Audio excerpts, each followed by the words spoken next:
ಏನಂತಂದರೆ ಮೊನ್ನೆ ಸುಹಾಸ್ ಕೊಲೆ ಆಯಿತು, ಆನಂತರ ಅಲ್ಲಲ್ಲಲ್ಲಿ ಅಟ್ಯಾಕ್ಗಳಾದವು, ಈಗ ನಿನ್ನೆ ಮರ್ಡರ್ ಆಯಿತು. ಹೀಗೆ ಏನೋ ಸುವ್ಯವಸ್ಥೆ. ನಾನು 38 ವರ್ಷ ಪೊಲೀಸ್ ಇಲಾಖೆಯಲ್ಲಿ ಒಂದು ದೇವ್ರದಿಂದ ಒಳ್ಳೆ ಕೆಲಸ ಮಾಡಿ ದಾಖಲೆ ಮಾಡ್ಕೊಂಡು ಬಂದವ. ನಾವು ಇಂಥದ್ದು ನೋಡಿಲ್ಲ.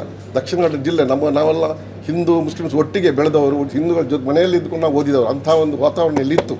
ಇದನ್ನು ಸ್ವಾರ್ಥಕ್ಕೋಸ್ಕರ, ರಾಜಕೀಯಕ್ಕೋಸ್ಕರ, ಅದು ಯಾರು ಪಾರ್ಟಿ ಬಗ್ಗೆ ಯಾರೇ ಇರ್ಬೋದು, ಆ ರಾಜಕೀಯ ಕಿಡಿಸ್ಲಿಕ್ಕೆ ಇವತ್ತು ಪ್ರಯತ್ನ ಮಾಡ್ತಾ ಇದ್ದಾರೆ ಓಟಿಗೋಸ್ಕರ. ಇಲ್ಲಿ ಏನಾದರೂ ಒಂದೆರಡು ಕೊಲೆ ಮಾಡಿ ಶುರು ಮಾಡಿದ್ರೆ ಅದು ಇಡೀ ರಾಜ್ಯದಲ್ಲಿ ನಾವು ಕುರ್ಚಿ ತಗೋಬೋದು ಅಂತ ಒಂದು ಕನಸ್ಕೊಂಡವರು ಕೂಡ ಇಲ್ಲಿ ಇದ್ದಾರೆ. ಅದು ಆಗಬಾರ್ದು. ನಮಗೆ ಬೇಕಾಗಿದ್ದು ನಮ್ಮ ಮಕ್ಕಳು ಹಳ್ಳಿಯಲ್ಲೆಲ್ಲ ಒಟ್ಟಿಗೆ, ಈಗ ನಿನ್ನೆ ಒಂದು ಕೊಲೆ ಆಯಿತು, ಅಲ್ಲೆಲ್ಲ ಒಟ್ಟಿಗೆ ಹಿಂದೂ ಮುಸ್ಲಿಮ್ ಎಲ್ಲರೂ ಸೇರಿ ವ್ಯಾಪಾರ ಮಾಡೋರು.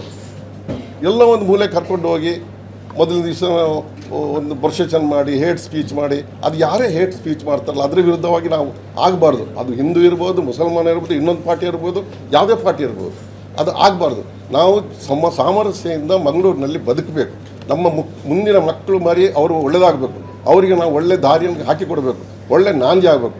ಅವರು ಕೂಡ ಒಳ್ಳೆ ಜೀವನ ಆಗಬೇಕು ಅಂತೇಳಿ ಸರ್ಕಾರ ಕ್ರಮ ತೆಗೆದುಕೊಳ್ಬೇಕು ಅಂತ ಹೇಳಿಕೊಂಡು ನಾವು ಒಂದು ಮನವಿಯನ್ನು ಕೊಟ್ಟಿದ್ದೇವೆ. ಜೊತೆಯಲ್ಲಿ ನಮ್ಮ ಸರ್ಕಾರ ಇವತ್ತು ಮೊನ್ನೆ 2 ಕೊಲೆ ಬೇಗ ಮುಂದೆ ಆಯಿತು, ನಡುವೆಲ್ಲ ಅಲ್ಲಲ್ಲಿ ಅಟ್ಯಾಕ್ಗಳಾದು. ಈ ಕಾನೂನು ಸುವ್ಯವಸ್ಥೆ ಬಗ್ಗೆ ಕೆಲವೊಂದು ಆಫೀಸರ್ಗಳನ್ನು ಕೂಡ ಬದಲು ಮಾಡಿದ್ದಾರೆ.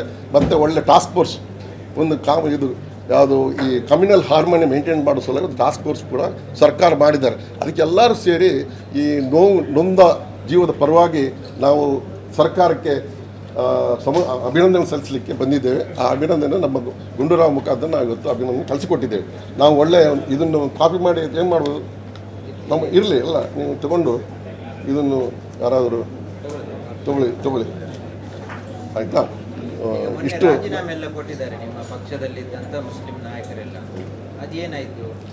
ಅದ್ರ ಬಗ್ಗೆ ರಾಜಕೀಯ ಅವರು ಮಾತಾಡ್ತಾರೆ. ಅವರ ಆಕ್ರೋಶದಲ್ಲಿ ಏನೋ ಮಾಡಿರ್ಬೋದು. ಅದು ಪಾರ್ಟಿ ಏನೂ ಬಿಟ್ಟಿಲ್ಲ, ಅವರು ಯಾವುದೇ ಪಾರ್ಟಿಯಲ್ಲಿ ಇರ್ಬೋದು, ಅದು ಬೇರೆ ವಿಷಯ. ಅದು ಒಂದು ಇಮಿಡಿಯೇಟ್ ಒಂದು ಆ್ಯಕ್ಷನ್ ಅಷ್ಟೇ. ಅದರ ಬಗ್ಗೆ ಏನು ನಾವು ಇಲ್ಲಿ ಚರ್ಚೆ ಮಾಡೋ ಅವಶ್ಯಕತೆ ಇಲ್ಲ. ನಮಗೆ ಬೇಕಾಗಿದ್ದು ಶಾಂತಿ ಸುವ್ಯವಸ್ಥೆ. ನಮ್ಮ ಮುಂದಿನ ಮಕ್ಕಳು ಪೀಳಿಗೆ ಜನ ಅವರವರು ಬಿಸ್ನೆಸ್ ಮಾಡಿಕೊಂಡು, ಯಾವುದೇ ಕಮ್ಯುನಿಟಿ ಇರ್ಬೋದು, ಬಿಸ್ನೆಸ್ ಮಾಡಿಕೊಂಡು ಚೆನ್ನಾಗಿರಬೇಕು, ಒಳ್ಳೆಯದಾಗಬೇಕು. ಇದು ನಮ್ಮ ಒಂದು ಉದ್ದೇಶ. ಇವರೆಲ್ಲರೂ ಸೇರುವಂಥದ್ದು ಭಾಳ ಜನ ಇದ್ದಾರೆ. ಸಿಲೆಕ್ಟೆಡ್ ಕೆಲವು ಮೆಂಬರ್ಸ್ ಬಂದಿದ್ದಾರೆ ಅಷ್ಟೇ, ಬೇರೆ ಏನು ರಾಜಕೀಯ ಇಲ್ಲ ಇದರಲ್ಲಿ.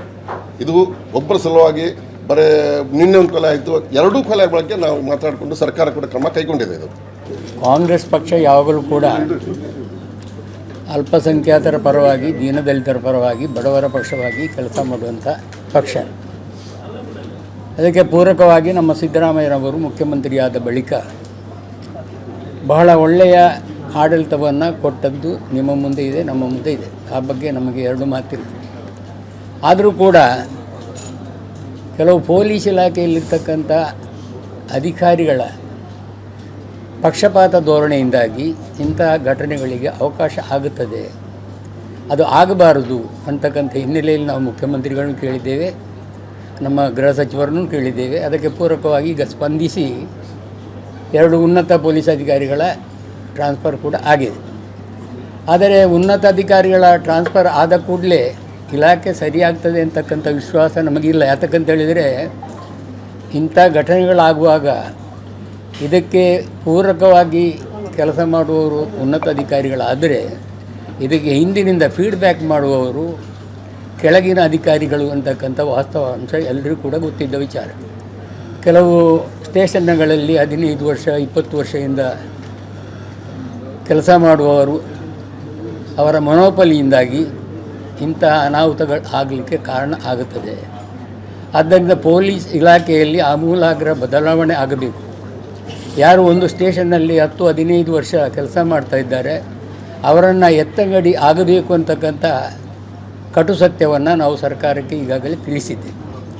ಬಹುಶಃ ನಮಗೆ ವಿಶ್ವಾಸ ಇದೆ, ಅದಕ್ಕೆ ಪೂರಕವಾಗಿ ಸರ್ಕಾರ ಕೆಲಸ ಮಾಡ್ತದೆ. ಆದ್ದರಿಂದ ಯಾವುದೇ ಕಾನೂನು ಇಂಪ್ಲಿಮೆಂಟ್ ಮಾಡುವವರು ಅದು ಸರ್ಕಾರ ಅಲ್ಲ, ಅದು ಸರ್ಕಾರದ ಅಧಿಕಾರಿಗಳು. ಆ ಅಧಿಕಾರಿಗಳು ನಿಷ್ಪಕ್ಷಪಾತವಾಗಿ ತಮ್ಮ ಅಧಿಕಾರವನ್ನು ಸದುಪಯೋಗ ಮಾಡದಿದ್ದರೆ ಇಂಥ ಅನಾಹುತಕ್ಕೆ ಕಾರಣ ಆಗುತ್ತದೆ. ಆ ಕಟು ಸತ್ಯವನ್ನು ನಾವು ಈಗಾಗಲೇ ಮುಖ್ಯಮಂತ್ರಿಗಳಿಗೆ, ಗೃಹ ಸಚಿವರಿಗೆ ಹೇಳಿದ್ದೇವೆ. ಆದ್ದರಿಂದ ಇನ್ನು ಮುಂದೆ ನಮಗೆ ವಿಶ್ವಾಸ ಇದೆ, ಸಿದ್ದರಾಮಯ್ಯನವರ ನೇತೃತ್ವದಲ್ಲಿ ನಮಗೆ ನ್ಯಾಯ ಸಿಗುತ್ತದೆ ಅಂತಕ್ಕಂಥ ವಿಶ್ವಾಸ ನಮಗೆಲ್ಲಗಿದೆ. ಆದ್ದರಿಂದ ಸರ್ಕಾರವನ್ನು ಪುನಃ ನಿಮ್ಮ ಮೂಲಕ ನಾವು ಕೇಳಿಕೊಳ್ಳುವುದಿಷ್ಟೇ, ಅಲ್ಪಸಂಖ್ಯಾತರು 90-95% ಕಾಂಗ್ರೆಸ್ಸನ್ನು ಬೆಂಬಲಿಸ್ತಾ ಬಂದದ್ದು ನಮಗೆ ನ್ಯಾಯ ಸಿಗ್ತದೆ, ನಮಗೆ ಅನ್ಯಾಯ ಆದಾಗ ನಮ್ಮ ಪರವಾಗಿ ನಿಲ್ತಾರೆ ಅಂತಕ್ಕಂಥ ವಿಶ್ವಾಸದಲ್ಲಿ ನಾವೆಲ್ಲ ಹೆಚ್ಚಿನ ಮುಸ್ಲಿಂ ಸಮುದಾಯ ಇವತ್ತು ಕಾಂಗ್ರೆಸ್ ಪಕ್ಷವನ್ನು ಬೆಂಬಲಿಸ್ತಾ ಬಂದಿದೆ. ಅದಕ್ಕೆ ಪೂರಕವಾಗಿ ಕೆಲಸ ಮಾಡಬೇಕಾದದ್ದು ಮುಖ್ಯಮಂತ್ರಿಗಳ ಗೃಹ ಸಚಿವರ ಕರ್ತವ್ಯ ಕೂಡ ಆಗಿದೆ. ಅದನ್ನು ಅವರು ಮಾಡ್ತಾ ಇದ್ದರೂ ಕೂಡ ಅವರ ಕೈ ಕೆಳಗಿನ ಅಧಿಕಾರಿಗಳು ಅದನ್ನು ದುರುಪಯೋಗ ಮಾಡ್ತಾರೆ ಅಂತಕ್ಕಂಥ ಹಿನ್ನೆಲೆಯಲ್ಲಿ ಇವತ್ತು ನಾವು ಸಂಬಂಧಪಟ್ಟವರಿಗೆ ಮನವರಿಕೆ ಮಾಡಿಕೊಟ್ಟಿದ್ದೇವೆ.